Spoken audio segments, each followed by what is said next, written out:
السلام عليكم شباب، معكم أستاذ هدى سعد مدرسة اللغة الإنجليزية، وحديثنا لهذا اليوم عن أصوات الفصل الثاني الموجودة في كتابكم، وهي طريقة لفظ المقطع دي أو إيدي في نهاية الكلمة.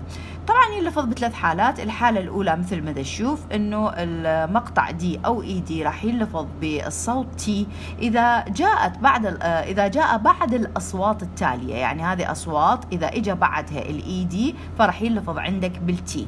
الك إذا إجتي مثل ما تشوف راح يكون لوكت. هذا الصوت هو صوت الشين.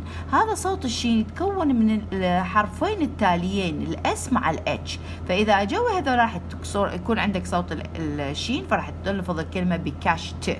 هنا صوت الاف مثل ما موجود أيضا مثل ما تشوفه راح يلفظ المقطع ايدي بالتي. كذلك هذا الصوت عيني هو صوت تش.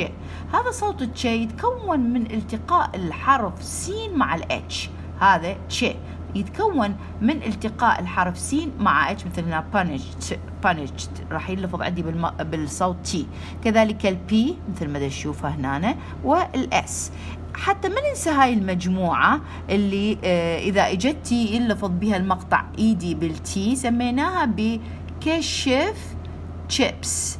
اوكي، نجي على الحالة الثانية انه يلفظ بالايدة. اذا اجى المقطع دي او ايدي راح يلفظ بالايدة اذا اجى احد الحروف التالية عندك او الاصوات التالية اللي هو التي والدي، مثلا ب wanted وهاندد. اذا عندك بس حرفين هنا التي والدي اللي هي يلفظ بالايدة. اوكي، الطريقة الثالثة انه يلفظ دي.